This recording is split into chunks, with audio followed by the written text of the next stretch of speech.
All right, so please stand and cover yourselves for the reading of our scriptures as we begin a new verse or a new chapter today. I'm going to begin with Shemot, chapter 38, also known as Exodus from time to time.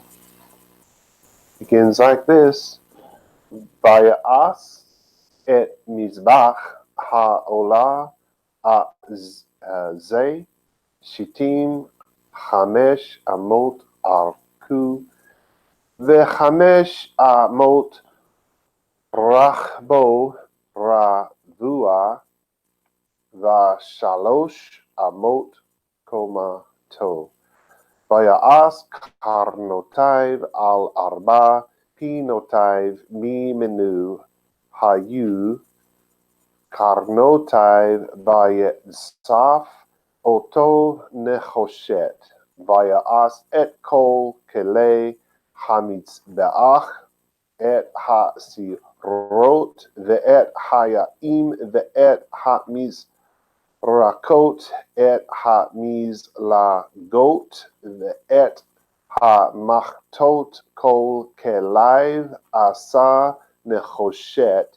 ויעש למזבח מחבר מעשה רשת נחושת תחת קרקו בו מלמטה עד חציו, ויצוק ארבע טבעות בארבע הקצות למחבר הנחושת בתים לבדים, ויעש את הבדים זה שיטים, ויצף אותם נחושת.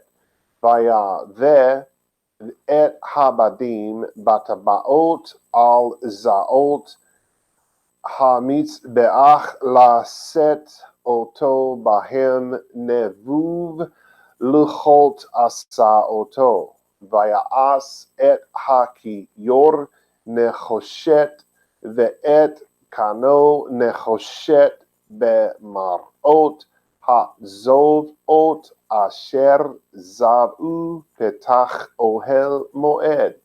ויעש את החזר לפאות נגב תמנה קלעי החזר ששמה שזר מאה באמה, עמודיהם 20 ואדניהם 20 נחושת בעבי העמודים, והשוקיהם כסף, ולפאת זפון 100 באמה, עמודיהם 20 ואדניהם 20 נחושת בעבי העמודים, והשוקיהם הם כסף.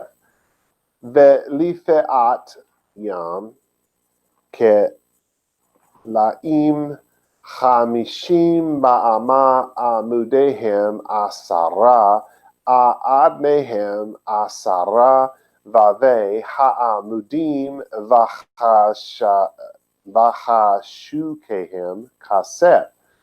ולפאת קדמה מצרחה 50 אמה, כלאים 15 אמה אל הכתף, עמודיהם 3 ואדניהם 3.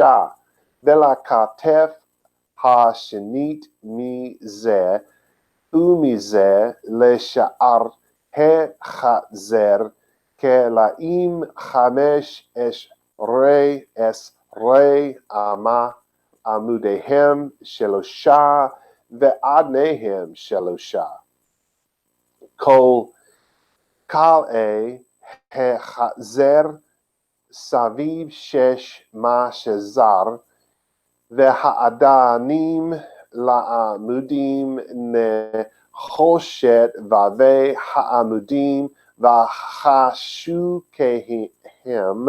כסף, וזיפוי ראשיהם כסף, והם מחושקים כסף כל עמודי החזר, ומסך שער החזר מעשה רוקם תכלת וארגמן ותולעת שני, ושש שזר ועשרים אמה אורך וקומה ורוחב, 5 אמות לעומת קלעי החזר,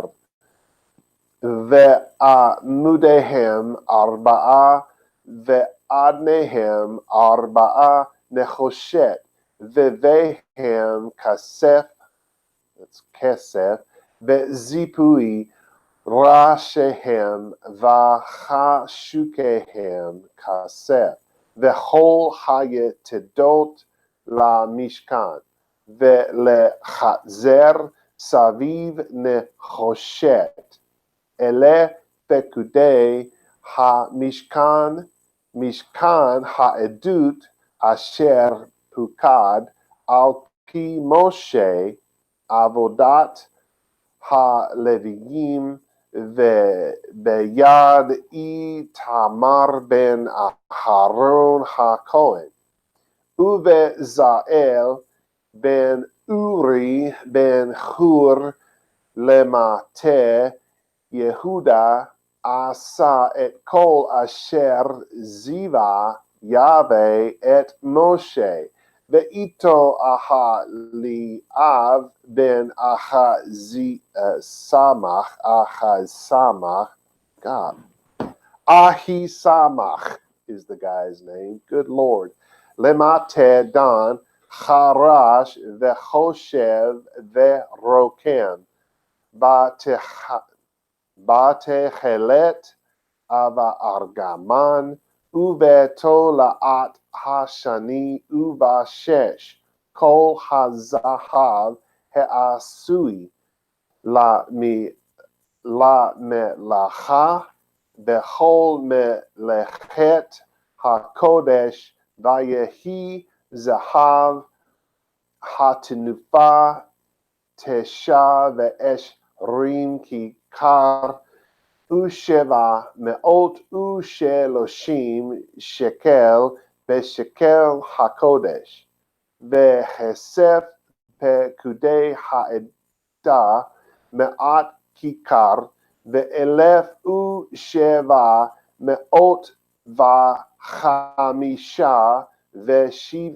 שקל בשקל הקודש, בקע לגולגולת,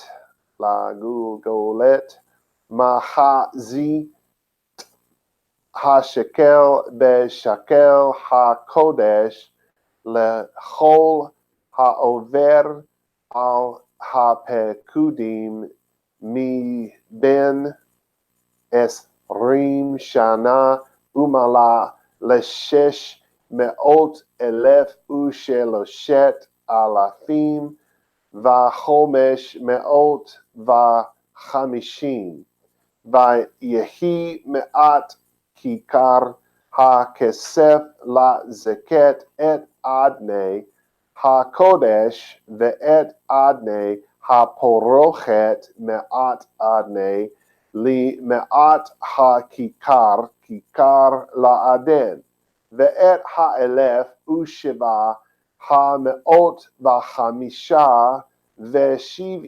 הסבבים לעמודים, וזיפה ברך. Here we go again. I'm just as dyslexic today as I can possibly be. Rashehem vechishak otam, unechoshet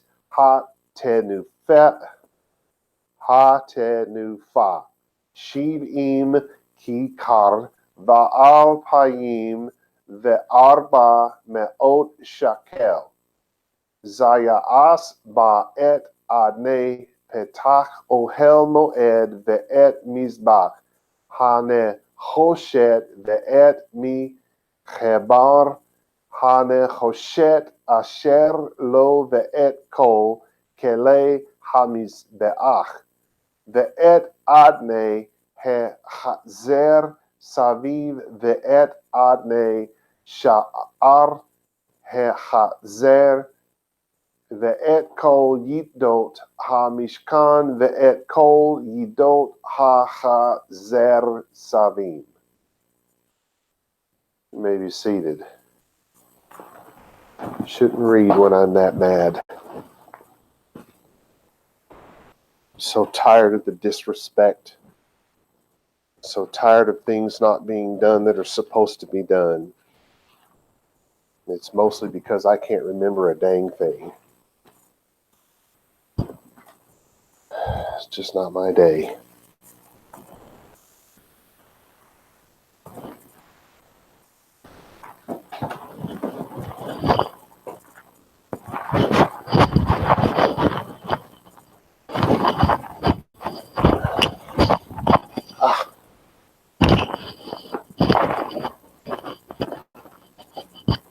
This chair is really not conducive to getting coiffured.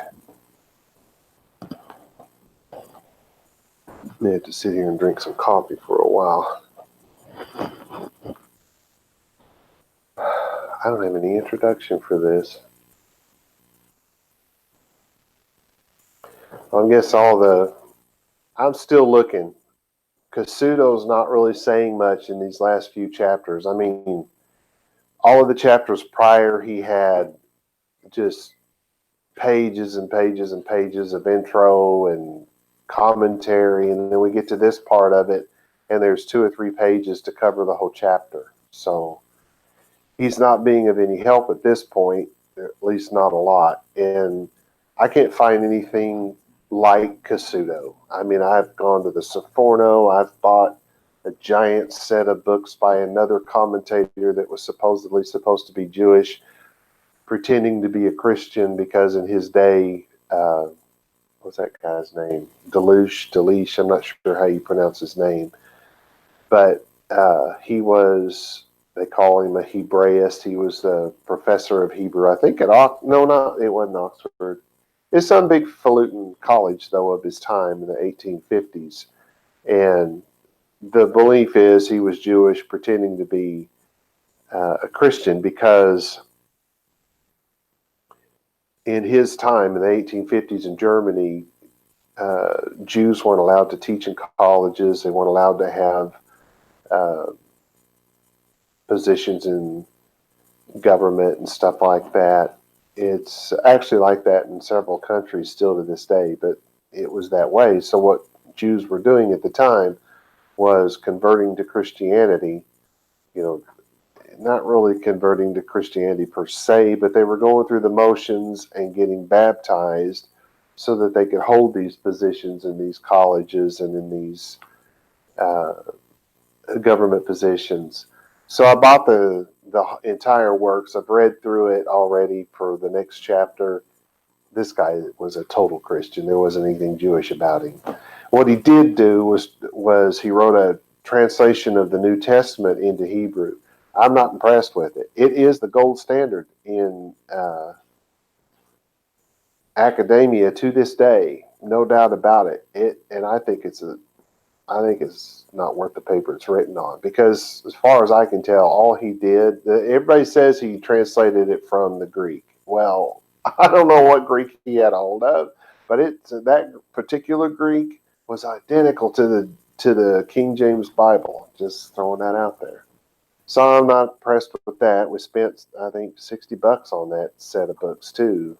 I hate that I did it, but I'm not finding anything. I'm not finding anyone who could really get down to the nitty gritty about what's going on around us. So I'm a little don't have much to go on here. So we're just going to dive right into it. We'll be skipping the things where it's just basically saying exactly the same thing that the previous one, that was said previously. But there are some differences in this one, and there's even some stuff that shows up for the first time in this chapter. I'm a little surprised by that, but it did. So we'll have some of that to contend with. But In chapter 38, verse 1 is where we are. Literally in just a direct, literal English translation, it says, "And he made altar the burnt offering, tree shittim, 5 measures length, or 5 cubits." Uh, measures is really the word. Cubits just means measures. And we don't really know what a cubit is. We know that it was roughly the length from the middle of a man's finger to the end of his elbow. But in that time frame, men were much smaller than they are now. I mean, much smaller. So and even then, the length would have varied from one man to the next. We're not all created alike. You know what I'm saying? We're all created different. There's something different about every one of us. All right. So anyway, so we've got 5 cubits, 5 measures of length, and 5 measures its width. And then it says the word for, the Hebrew word for, arba, and 3 measures its height. So remember, that was that idiom. When it said 4, it meant that it was square. So we don't really need to go through the Hebrew, though I want to go through that square thing for you. Measures, yeah, it's a cubit. Making sure I wasn't telling you guys wrong.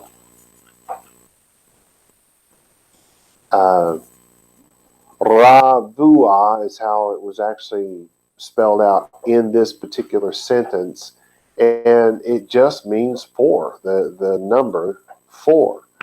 So we're talking about the width is 4. For what, right? And then it says, and 3 cubits, its height. So we know that the 4 means that it's square. In other words, all 4 sides are exactly the same length. So our translation is, and he made the altar of burnt offerings square, and of shittim trees, 5 cubits long, 5 cubits wide, and 3 cubits high. So if it's 5 by 5, it's also 5 by 5. You get it, it's square. But it was only, so it's 5 square, but 3 tall. So in chapter 27, verse 1, it said, and you shall make the altar of shittim trees. The altar will be 4. It will be square.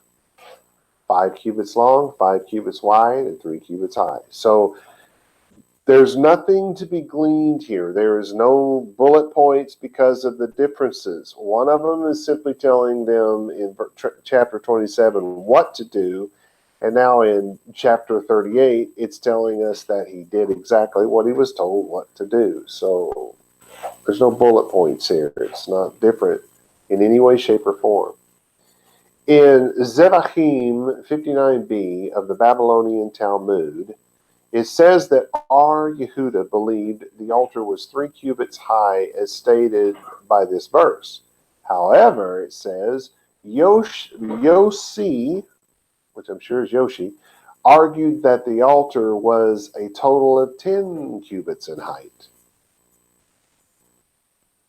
You know how I feel about stuff like that. It's just so far beyond ridiculous, I don't even know what to say about it, and I try real hard not to get upset about these things because it upsets me.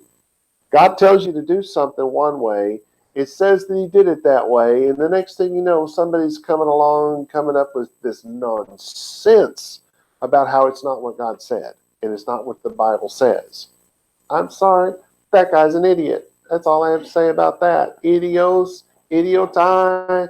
Hey, you know what I found out this week? You know, the Jews in the first century in particular liked to use the word idiot when they spoke of somebody else's language. They called it their idiot tongue. And if you had a village, if Jews lived in a village where there was no synagogue and thus no rabbi, that was called an idiot village. And then a couple days ago, we learned that the word for language in Spanish is idiot.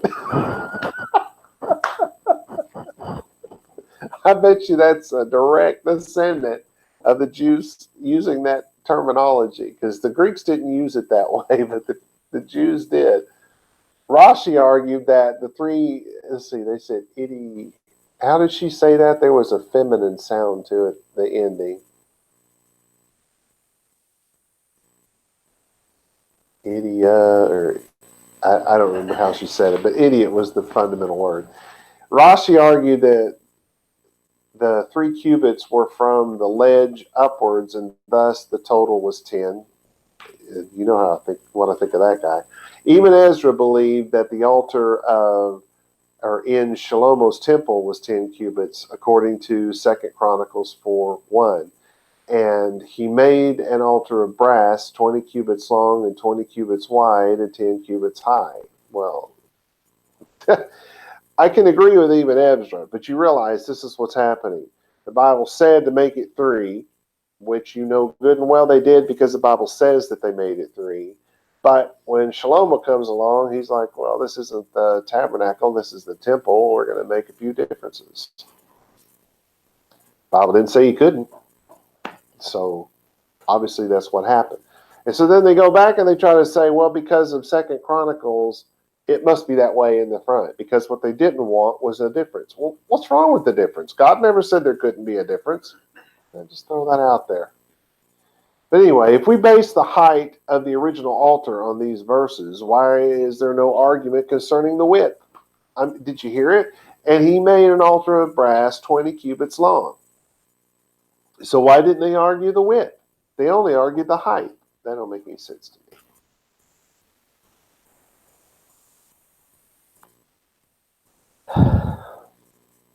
Sorry, nose is wanting to explode.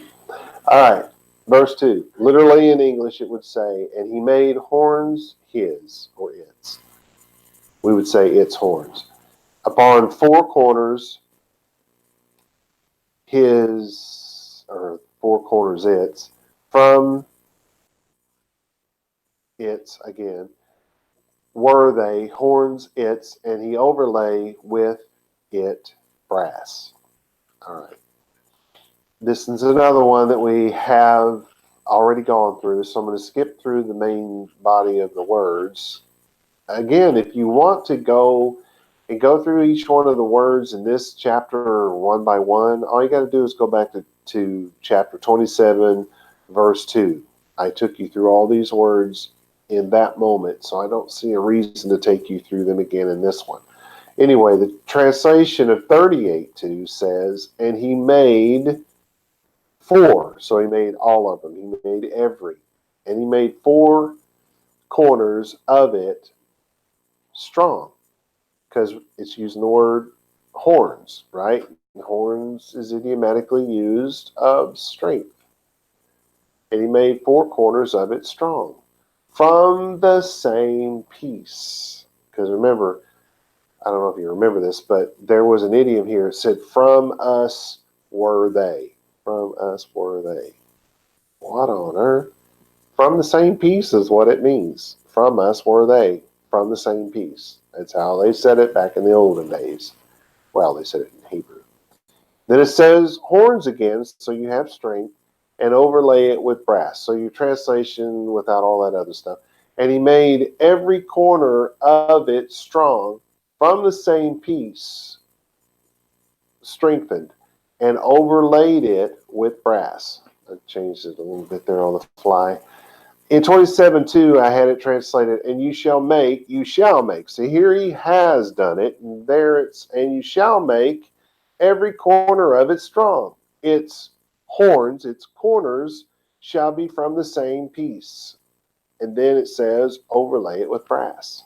So it's exactly the same thing. In some of these, the order is different. I should point that out.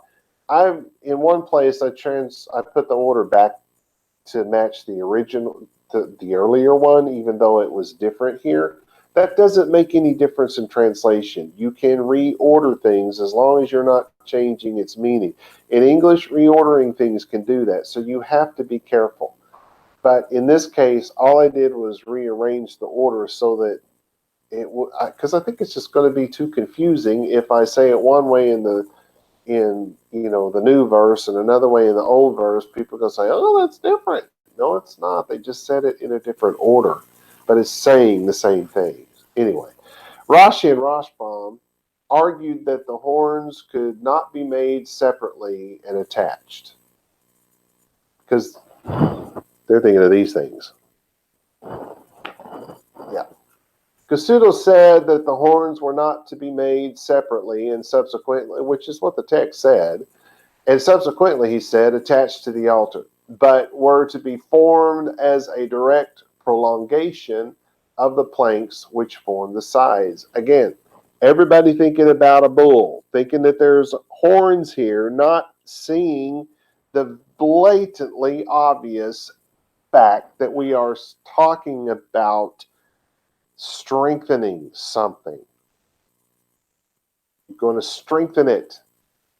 You're not going to build this thing in a flimsy way. It simply did not have horns sticking out of the end of it. It's ridiculous. These are idioms that we're not seeing. Let me talk about something. Maybe I've talked about it before. I'm not sure. But there was this guy named Onkelos. Now, he was born around 32 to 35 CE, which is AD for Christians, Americans, people in the West. CE is a more accurate way of doing time than AD is. AD is off by I don't know, 6 years or so. It's a little messed up. CE is much more accurate. Anyway, if I say 32 to 35 CE, you can think of it as AD if you're not sure about that. So anyway, for the Christians, that's right around the time Yeshua, we'll call him Jesus, that wasn't his name. Yeshua was hung on the cross and all of that stuff, right? That's right around that same time. No, he did not hang on the cross in 33. He wasn't born until 6 AD, if you will, 6 CE, because the timing is off on the AD thing. It was someone doing it without, there's a little bit of knowledge missing. He did pretty good for what he had to work with. He got pretty close, so it wasn't terrible, but it's not exactly on. So, the whole AD and all that stuff was developed around when he was born and when he died and all that stuff. Well, sorry, they got it wrong. So anyway, this guy's born right around the time of that event of him being crucified. So he would have been a part of the time in Israel when most people don't know this, but it's clear from the text of the writings from the time of the first century that this was a time of religious fervor.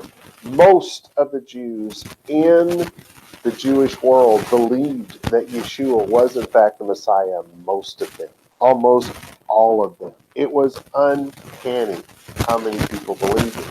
But when 70 rolled around and Vespasian's army rolled in and burned the place down via Vespasian's son Titus, that put a kink in the monkey wrench.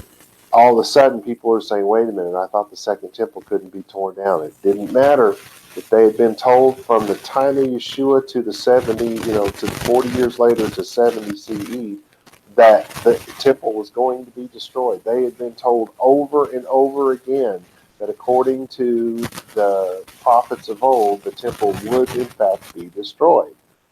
But the people that had been their leaders, who, particularly among the Pharisaic movement, told them that it couldn't possibly happen ever again because this was the second temple. Because they had become very westernized, and I would dare say Christian, but it didn't exist in that time period, but what became known as Christian, sure. Because everything just became literal. So this guy, Onkelos, is born in the time when he's young, up into his 20s. All of this fervor for Messiah was going on. Then the temple is destroyed when he hits around the age 20. And that follows not so long after with the Bar Kokhba revolt, which ultimately gets all of Israel kicked out of their homeland. Their temple is destroyed. Their rights are taken away. I mean, they're just not even allowed to breathe after a while. And he goes from the good to the just unbelievably, unimaginably bad in his lifetime. He witnesses all of this. Well, it's said that he wrote the translation of the Hebrew text into Aramaic, and they call it the Onkelos, and it's the gold standard in Judaism today. It's what's read in the Orthodox synagogues. Here's the problem. We know beyond a shadow of a doubt that the text that they're reading in the synagogues today couldn't possibly have existed before the 400 CE. Oopsie. How do we know that? Well, it's pretty simple. There's these writings, Haggadaic writings, and the development of the Mishnah. And this guy is quoting from this stuff. He's quoting from the final edit, which was circa 400 CE. He is quoting from something that didn't exist until the 400 CE, right around the year 400, as best as we can tell. So we know good and well that Onkelos didn't write this. There's another problem. They say Onkelos was this, he was a Gentile and he converted to Judaism, and they tell all these incredible stories about his superhuman transformation from being a Gentile to being a Jew, and his superhuman, everybody's trying to kill him, and because I think it was someone like Titus was his cousin and kept trying to kill him and all this. And there was just these miracle after miracle that kept him alive. Here's the problem. Those stories were told before Onkelos was ever even born about a Greek translator. The exact same stories. And that guy's name wasn't Onkelos, it was Oculus. I've been a little bit fudged there. So all of this stuff that's come down through Judaism, what's known as Judaism today, begins with a false foundation. Utterly, there's nothing true about it. And the Talmud is just pregnant with stories of this. Just everything that they build is built on this. But here's the worst part. The book absolutely gutted Judaism from the text. I mean, it doesn't exist in the text anymore. Onkelos' translation, as it's called, since we now know it's not Onkelos, that translation doesn't recognize the simplest of Hebrew idioms. I mean, it recognizes 4 or 5 of them, I'll give him that, but for the most part, he doesn't even understand simple ones. Doesn't know anything about Judaism. And let me ask this, Jews, all of you, rabbis, all of you, why in God's name are you using a translation as the authoritative work? Why are we not using the actual text as the authoritative work? I'm sorry, I don't get it. I don't get it at all. But we gutted everything by following this thinking and following this teaching. Everything Jewish disappeared. All of our thought process disappeared. All of our idioms gone. And now everything becomes literal. And we can't see the forest for the trees. We can't see the forest for the grass. We can't see the forest, period. Because we're over here starting fires, running around with our head on fire, saying, oh my God. And we don't even know what we're oh my God in here. Anyway, it bothers me that we had to then invent in the Dark Ages Judaism. Because everything we know about Judaism today comes directly out of the Dark Ages. It doesn't come out of the Bible. But that's my 10 cents worth.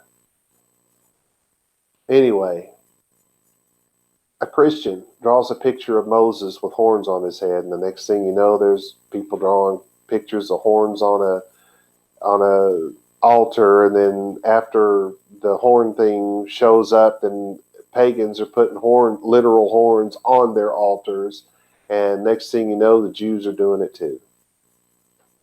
No, it's an idiom. It had nothing to do with horns being fastened onto an altar or being fashioned out of a piece of wood and covered with.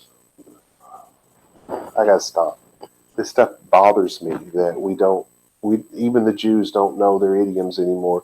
The worst part is they don't even know that, someone that's born and raised in Israel, they'll tell you that, Hebrew's filled with hundreds, if not thousands of idioms. Yeah, but you know what it used to be? It used to be an idiomatic language. Everything we used to say, everything used to be an idiom. Everything. Now, modern Hebrew is basically Spanish. Spanish. Spoken with Hebrew words and Hebrew idioms. We got to get away from this. We got to go back to what we used to do. We used to know what the word was, and we didn't rely on basically Christians to understand it, because that's where we are today. Our understanding of Judaism is built off of Christianity. And I'll argue that in my book eventually. Anyway, so verse 3, and he made all articles, the altar, the pots. This is new. It's not in the earlier version. They didn't talk about pots. And the shovels and the sprinkling basins. That was in there. And three-pronged flesh hooks and the fire pans, all vessels made in brass. Okay, all of that's in there except for the pots. So let's go directly to that word and see what that says, because that's the only new thing in here. Hasirot, we have translated as pots. It's weird though. First thing it says that it means in the Hebrew dictionary is it's a pot. So called from boiling and bubbling. So think of, they wouldn't have had pans like we have today, right? This would have been, is cauldron the right word? Yeah. It would have been like a cauldron in their day. And it's of not so much the cauldron as it is of the boiling water, because that's the picture, is the water boiling in the cauldron, not the cauldron itself. But that's why they say pot, right? So it's so called from the boiling and the bubbling. But they also use this word to describe thorns and briars, so called from the idea of boiling and bubbling up, a notion which is applied to the redundant and luxuriant growth of plants. They're boiling up out of the ground and covering everything, overtaking everything, like boiling water going over the pot. Still of the idea of boiling. I still think it's kind of weird how they made those two images go together. But remember, Hebrew was originally a language of few words with lots of meaning, instead of lots of words with little meaning. Anyway, a thicket is used poetically as an image of impiety, because it's the bad stuff that keeps overtaking all the good stuff, right? Because what do weeds do to your flowers? They choke them out. So there's a logic behind the thinking, but anyway. So this is of the boiling up, if you will, but they call it a pot. So we can move on down to the translation now that we have some idea what that is. And we have, and he made all the articles of the altar, the bowls, if you will, the pots, and the shovels, and the basins for the sprinkling, the three-pronged flesh hooks and the fire pans, all the vessels made of brass. And so originally in 27:3 it said, and you shall make, so here they have, but there they shall, all the utensils for removing the ashes. Now this one didn't mention why they were doing it, it only mentioned what they had done. But it's for the ashes, it says. It's shovels, basins, flesh hooks, and fire trays you will make of brass. Now the basins, they were the things that held the blood for the sprinkling and stuff like that. So it could have been anything from a small cup to the giant ones that they had at Sinai that the blood was poured into when the animals were sacrificed. So there's no way for us to know what size these things were. Rashi said that the shovels were there to remove ashes, which we know from the text it was. The basin was there to catch the blood. Again, we know that from the previous text and what they actually did with them. The flesh hooks to turn the meat. Okay, I agree with that. Fire pans to carry coals to the interior altar. All that's good, but there is another piece in this one. Casuto said the basins were vessels with wide openings, like cooking pots or kettles. The only thing that he could base that on, that I can think of, where he would have reason to base it on this, and I would agree, not saying I disagree, would be from the basins that were found in archaeological digs. Now, I don't know of any that were found in Israel, but all throughout Mesopotamia, yes, they did find them, and yes, those were that way. And since these are Mesopotamian people from Mesopotamia, it's most likely that they did them exactly the same way. So it's still conjecture. It's still just, you can't say without a doubt that he's right. You simply cannot do it because there's question as to whether the stuff that was done in the first century that we do have pictures of, via carvings in stone, we're pretty sure that's not the way they looked in this time period, back in the Sinai time period. They probably didn't look the same way as they did in Second Temple Israel. So there's no way to know. All right, verse 4. And he made 2 altar, graded work, network, kind of the same thing, brass under edge, it, from to beneath to mitzti. And you guys should remember some of this terminology because, again, it's idiomatic. We can't be taking this stuff completely literal. We have to know how to read this.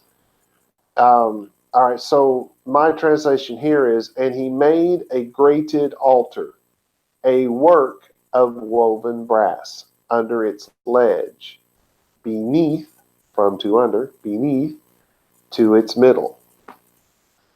And now in 27:5 it said, and place them under the ledge, beneath, from to under, beneath the altar, and the net will be to the middle of the altar. The Babylonian Talmud in Zerachim 62a says that the ledge was a space around the altar where the Kohanim could walk. That's a little out there as far as I'm concerned. Rashi wrote that the ledge was 2 cubits in width and 3 cubits from the top and ran all the way around the altar. Again, thinking that this was used to do the deed or whatever. Casuto wrote, we learn from an examination of the ancient altars that have been found in great number in Israel. Now, see, now we're jumping to the right actual territory, right? And in the neighboring countries is a kind of horizontal projection that encompasses the altar on all sides. So the idea that it's on all sides, the other guys are right about, correct? Correct about, right?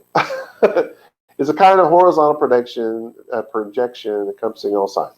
And it is situated a third or a quarter of the way down from the top. Its purpose, apparently, was purely ornamental. Why wouldn't he say that they could walk on it? Well, because it wasn't strong enough. So it would have been ornamental.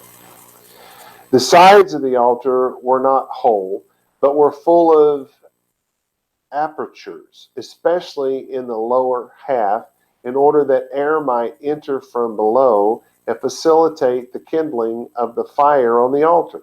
Hence, it is to be assumed that they preferred to fill the interior of the altar with stones or pebbles rather than with soil. Possibly in the lower half there were only wooden lathes adjoining the four corners, because remember, we're told from the text to make the corners strong. So I really like what he's saying here. I don't think he's saying it for that reason. He's just going off of what he's seen from the archaeological digs. Lower half were only wooden lathes adjoining the four corners in order to give strength and stability to the entire structure. Despite the opening, a bronze network was to encompass the lower portion of the altar, extending halfway up, and through the holes of the net, the air would be able to enter in without hindrance. I hope you guys can imagine those things. If you have trouble with that, go back to chapters 27 and 30 where we actually, I had props and stuff. It may help you see all that. I'm going to do more with the props in the next book where we go through Leviticus. I can think of it. When we go through that, I'm going to use some more props and try to pull this together and make it more visual for you. I hope I can do that because even I've had some trouble visualizing some of these things. All right, we've got time. Verse 5, and he poured 4 rings for the ends to grate the copper houses to parts. And he poured 4 rings. Let's see what that says. Here's the translation. And he poured 4 rings on the 4 ends of the copper grate, housings for the staves. Okay, so the rings were housings for the staves. So the original in 27:4 says, and you shall make, here we have made, there they shall make, a grated work of woven brass, and you shall make upon the weaving 4 rings of brass on its 4 ends. All right, so I have a note here. The reason why it doesn't say on every corner is because of the word ketzovat. Man, I am so dyslexic today, I don't understand it. Ketzotai. This changes from every corner to the 4 ends or the 4 extremities. I don't know why I thought that was so important because it's still a corner, right? Onkelos by Drauzine and Wagner says that the word reshet, or network, describes something similar to a sieve.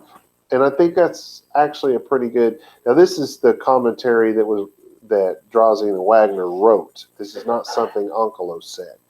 But anyway, I think that's probably a really good way to look at it.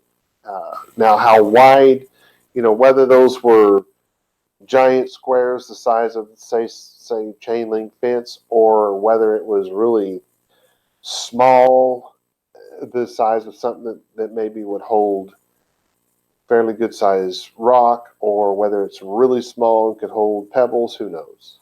Doesn't say. We don't know. We do know that a graded work. Think of a sieve and you got the idea. But it's going to be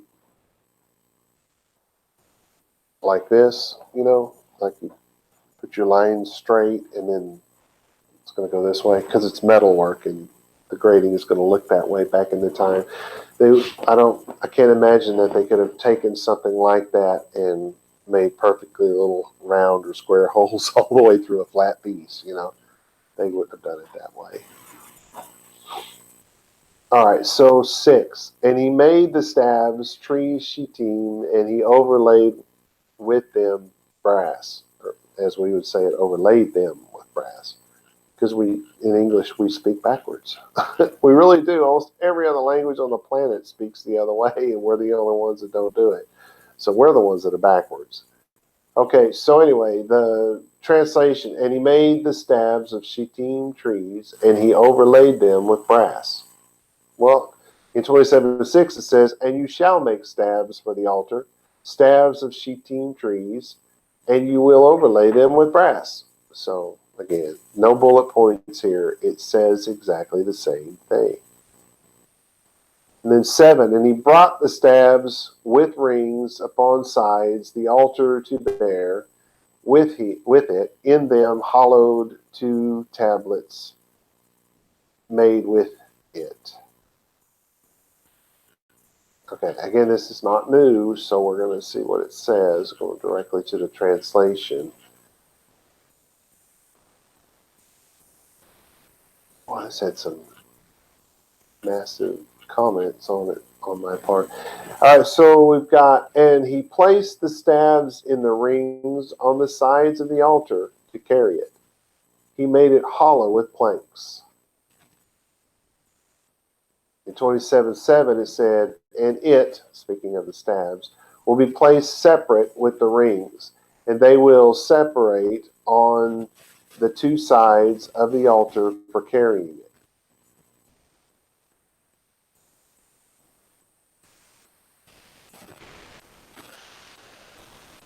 Those seem different, but that's just 2 completely different translations of virtually the same thing. Sorry about that.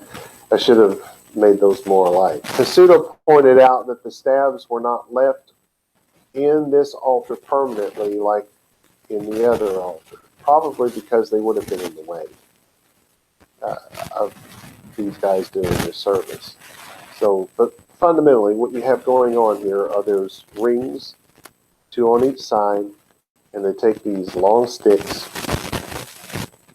from that shittim tree and cover them with gold, and then they run them through the rings, and that's how you pick up the staves and you don't touch. Anyway, it's all exactly the same.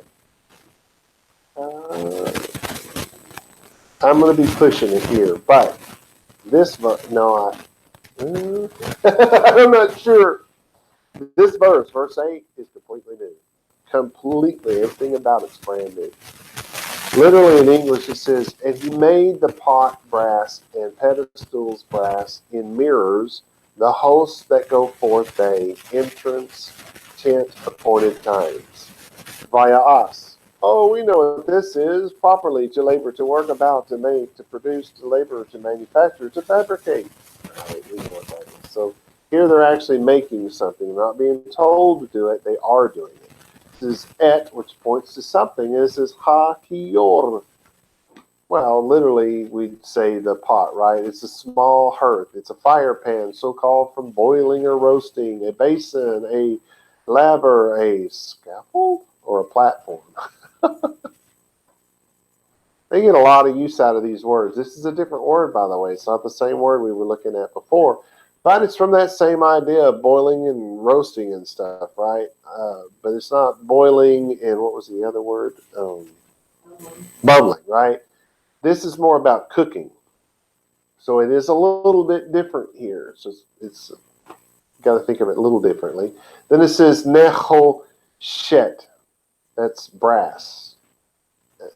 Again, it's brass or copper. I don't know which, because in one translation, in one Hebrew dictionary, it'll say copper, and the next one it'll say brass, and the next one it'll say brass and copper. I don't know what the difference is. I really don't. I don't know enough about metal to know this. Somebody's going to have to write me one of these days. It says ve'et, so it's and pointing at something. Kano, pedestals. The bases. This is nechoshet. The bases were made of brass as well. Be marot. Here's where it gets different. Marot. We have mirrors. But these are visions. Visions. It's used of a looking glass or a mirror. Mirror. I'm not sure how to say that. Been in Texas a long time. Ha-zov-ot. That's from Zeva'ot. That's host, the things that go forth, like an army, getting soldiers, a group of soldiers going forth to war, to come forth or to go forth.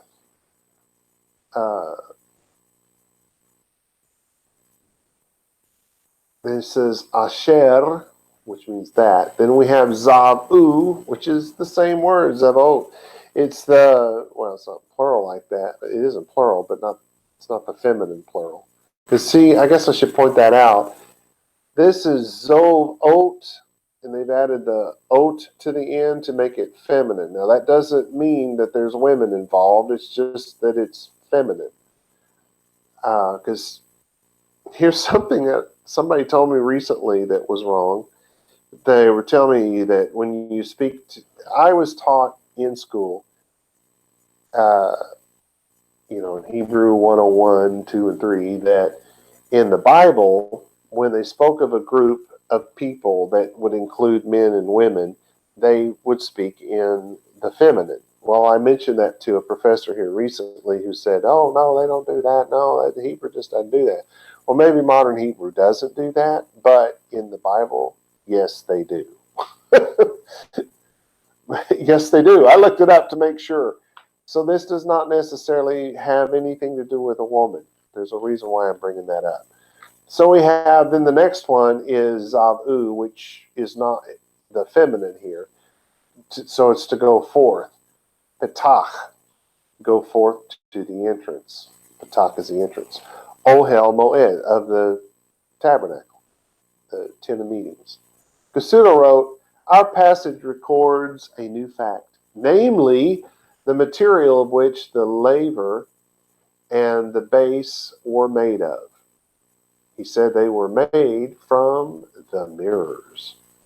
Kasudo, here's his translation of 38:8. And he made the pot and its pedestals of brass. He went on to say, mirrors of the women in array, the Zevaot, who stood in array at the door of the Ohel Moed, the tent of appointed times. Well, here's something that we ought to say, that I ought to say. Mirrors, as we know them today, did not exist until the 16th century CE. Yeah, they weren't there. Mirrors did exist, if you will, at this time, but were mostly water in a bowl or a river or a lake, or created from polished volcano stones, which again was a bowl with water in it. It was at least, what's that, convex or concave? Concave. For the most part, mirrors produced in this particular time and place were made of hammered and then highly polished copper. How well do you see yourself in something like that? Okay, Kasudo. Was it made out of a clay pot with water in it? Was it made out of volcanic stone convexed with water in it, or was it made out of hammered copper, highly polished? He also wrote, this is an obscure detail concerning which the Haggadists have developed various fanciful interpretations, and he said modern exegetes have advanced a number of conjectures. He goes on, the mirrors brought by the women, based on what I have no idea except that one word was feminine, the mirrors brought by the women constitute an exceptional gift, which was not included in the contribution to the sanctuary. Remember, Moshe was told to take up an offering so that they could build it. He's saying, well, this wasn't included in that, so it was exceptional. Which was, possibly, he said, the ancient poetic tradition, he's talking about the Bible, in this very place we're reading, the ancient poetic tradition related that the women, in their generosity of heart, came in their multitude to offer to Moses their most precious treasures. Because, we're not being sexist here or anything. Forming a long line for the purpose, he said queue, but that's line. Long line for the purpose, literally zebao, for the purpose of standing in array. So they're standing there like an army, ready for war, at the door of the tent of meetings in front of Moses' tent. So we begin with Kasudo pointing out that others have given fanciful interpretations. And then Kasudo offers his fanciful interpretation. Next, Cassuto wrote that modern exegetes had advanced a number of conjectures just before he offered a conjecture of his own.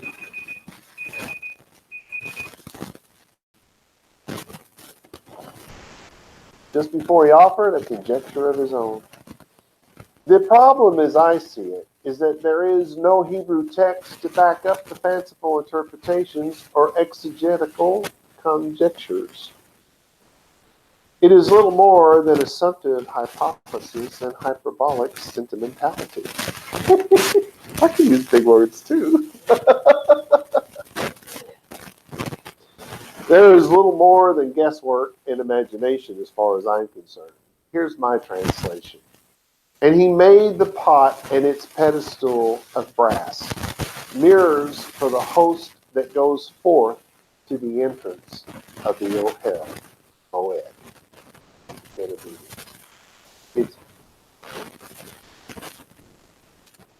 It's no doubt because there is a host, a multitude of people who are going to present themselves at the door. It's a place where they can see their face, they can wash their hands, and they can be ready to speak to the men of God. Well, that's obviously as far as we can get today. See you next time. Shalom. Shalom.